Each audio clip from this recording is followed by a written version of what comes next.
አልገባኝም። ሴት ልጅ ትናንትናዋ ከናፈቀች አንተ ከትናንትናዋ ታንሳለህ ማለት ነው። ይሄ ማለት እንደ ቀድሞ ፍቅረኛዋ አልተንከባከብካትም፣ ጊዜ አልሰጣትም ማለት ነው። ስለዚህ አሁን ሂድና ክብርህንና ፍርሃትህን ትተህ ከወትሮ በተለየ ፍቅርህን ግለጽላት፣ ማፍቀርህን አሳያት።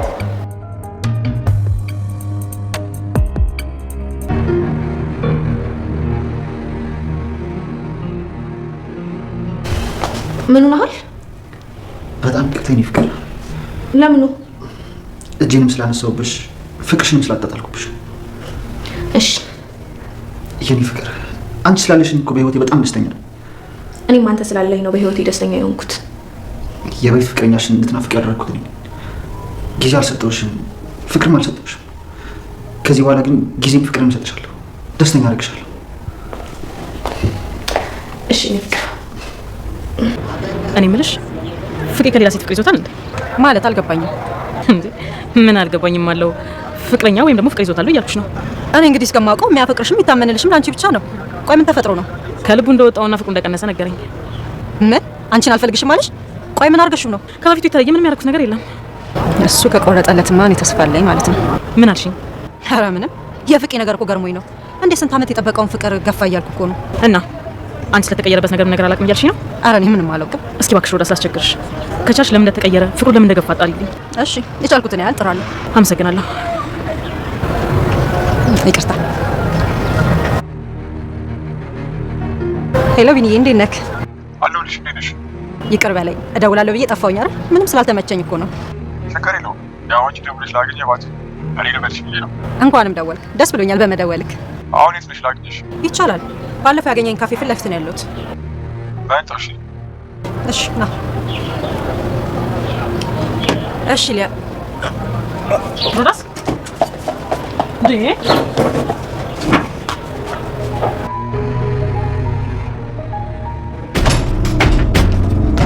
አንቺ ውሻ! አቶ መስፍን እያሱ የገረመውና የወይዘሮ ህይወት ልጅ መሆኑን ሲያውቁ ወይዘሮ ህይወትን መተው አንገቷን አንጠልጥለው ወደ ላይ አንቺ ከሃዲ ሰራሽልኝ፣ እኔና ልጅን ሰራሽልን እያለ እጅግ በጣም ተናዷል። አቶ መስፍን ገረመውም እሰይ ሰራሁለት፣ አሁን ከዚህ በኋላ ህይወትን ይፈታታል፣ እኔ ያገባታለሁ ይላል።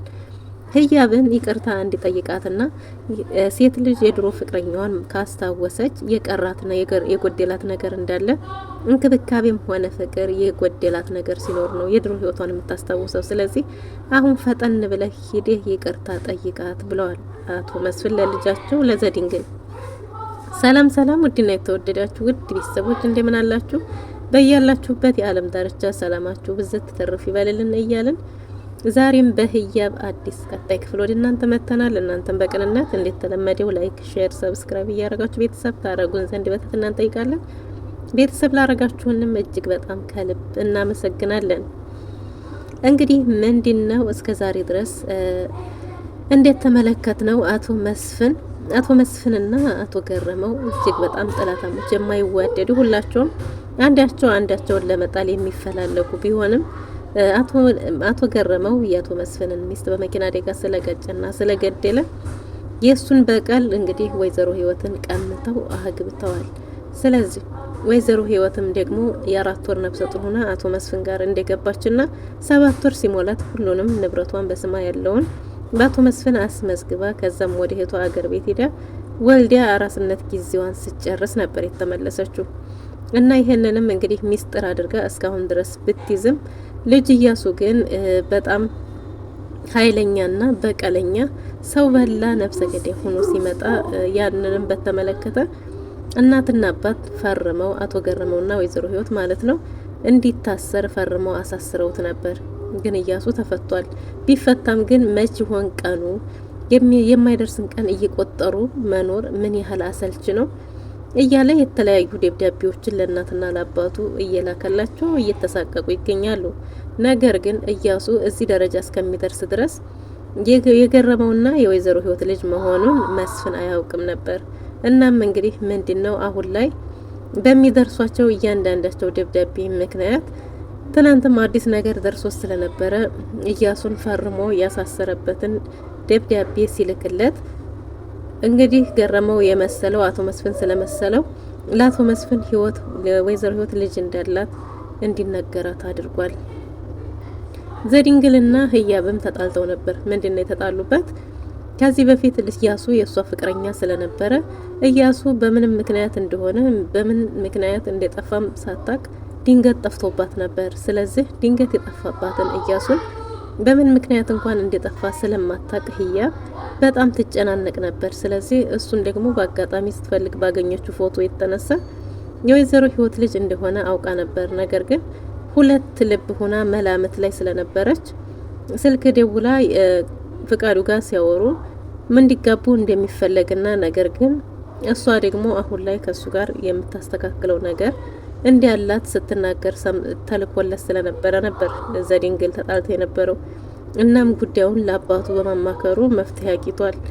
ዘድንግል ለአባቱ እንግዲህ እኔ ህያብን በወዳትም ነገር ግን እሷ ደግሞ ከድሮ ፍቅረኛዋ የቀራት ነገር እንዳለ ልብ እንደቀራት ከሱ ጋር ያልጨረሰችው ጉዳይ እንዳለ ስትናገር ሰማዋት ብሎም ስለነበረ እንግዲህ ይሄ ነገር የሆነው እንደዛ ከሆነማ አንዲት ሴት ልጅ የድሮ ፍቅረኛዋን አስታወሰች ማለት አንተ ያጎደልክባት ነገር አለ ማለት ነው።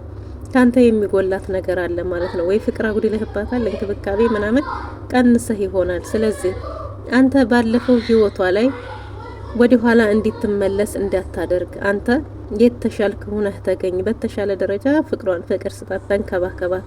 ስለዚህ ያንተ ደካማ መሆን ነው እሷን ወደ ኋላ እንድትመለስ የሚያረጋት የሚመስል ምክር ተለግሶ ስለነበረ ምክሩንም ሰምቶ ጊዜ ሳያባክን ወደ ቤት ተመልሶ ዘድንግል ይቅርታ ጠይቋት ነበር እና ይቅርታም ሲጠይቃት እንግዲህ ጠጋ ብላ ይቅርታውን ተቀብላ ባከረ አረፍ በልና ሌላ ጊዜ እናወራበታለን ለማለት ጠጋ ስትለው አፉ ያው መጠጡ ይሸት ነበርና አይ ለዲፍረት ብዬ ትንሽ ቀምሻለሁ ብሏት ተሳስቀው ነገሩን በውይይት ፈተውታል። እናም አሁን ወደ ድሮ ፍቅራቸው ተመልሰዋል። እሱም ይቅርታ ጠይቋት ፍቅር ስላጎደልኩብሽ ነው እያሱ እንድታስብ ያረኩሽ፣ ይሄም የኔ ስህተት ነው በጣም ይቅርታ ሲል እሷም ደግሞ እኔ አንተ ስላለኝ ደስተኛ ነኝ እጅግ በጣም ነው ማፈቅርህ ብላ ፍቅራቸውን ተገላልጸው ነገሩን በውይይት ፈተውታል። እና አቶ መስፍንም እንግዲህ ህያብን ፈታችሁት ወይ ነገሩን ሲሉ የምን ጉዳይ ነው ስትል ህያብ ትጠይቃለች። አቶ መስፍንም ባንቺና በዘድንግል መካከል ያለውን ነገር ስትል ሲሏት አዎ ተነጋግረን ፈተነዋል እና ይቅርታ እንዲጠይቀኝ የሚያደርጉት ሰው ስለሆኑ እጅግ በጣም ከልብ አመሰግናለሁ ብትልም አይ እኔና አንቺ ከዚህ በኋላ እኮ አባትና ልጅ አማች ነን፣ ይቅርታ ምንድነው መጠያየቅን ምስጋና የለም በእኛ መሀል ቤተሰባችን ነሽ ብለዋል። በዚህ መሀል የደረሰችው ወይዘሮ ህይወት እንዴ ምን ተገይቶ ነው የተመሰጋገናችሁ ብትልም እኔና ዘድንግልን እንድንታረቅና ይቅርታ እንዲጠይቁኝ ያደረጉት አቶ መስፍን ናቸው ስትላት በጣም ተገርማ ነበር። ምክንያቱም አቶ መስፍንን የምታውቀው በመጥፎ መንገድ ስለሆነ ወይዘሮ ህይወት በቃ ቀደመኝ ማለት ነው እንዴ ዘድንግል አባቱ ተናገረ ማለት እጅግ በጣም አምኖብሻል ማለት ነው።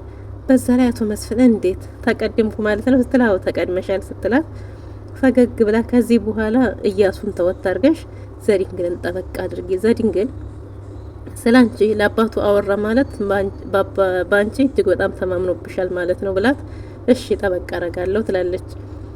ሮዲያንስ ደግሞ በቃ ዘድንግልና ህያብ ተጣልተዋል ብላ ደስ ብሏት ቼክ ለማድረግ ስትመጣ የባለፈው እሷ በጠበቀችው እንደ ደበራት ሳይሆን አሁን ላይ የተሻለውን አስታገኛት የሆነ ለማጣራትም ብትሞክር ከዘድንግልም ሆነ ከህያብም ምንም ልታገኝ አልቻለችም። እና አሁን ዘወትር የሚያዘወትርበት ቦታ መከታተል ጀምራለች። አዲስ ነገር ካገኘሁ ብላ ይመስላል።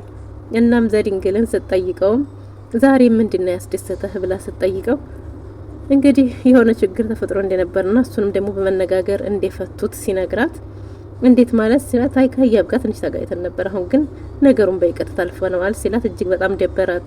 እሷ ግን ተጣልተን ቀርተናል የሚላት መስሏት ነበር።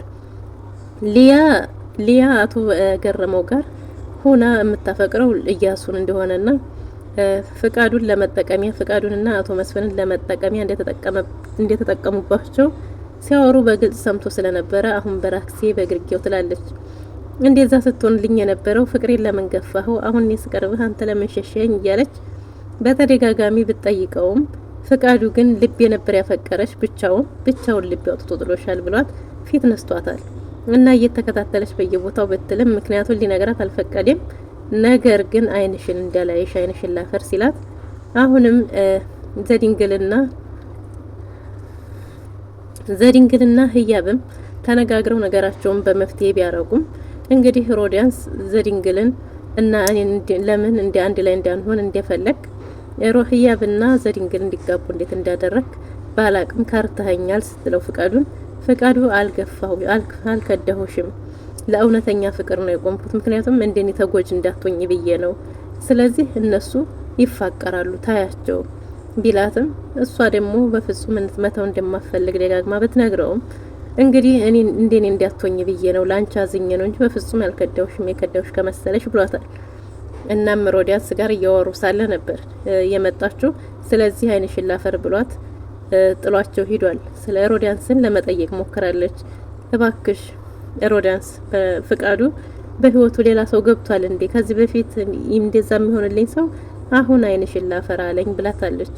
እሷም ምንም እንደማታቅ ነግራታለች። በዚሁ መሀል እያወሩ ሳለ እንግዲህ ቢኒ ደውሎ የኤልሹ ፍቅረኛ ደውሎ ሮዳንስ እንገናኝ ሲላት ሊሊ ተሸማቀቀች። ምክንያቱም ወንድሟ ነው። ስትመጣ ሲያገኛት ምን ይላል? በዚሁ መሀል ሮዳንስ አርግዛለች እና ቦሚት ብሏት ጥላ ሂዳለች። ሮዳንስ እንግዲህ እየሮጠች ስትሄድ ሊሊን ጓዟን ጠቅላ ተከትላ ሂዳለች።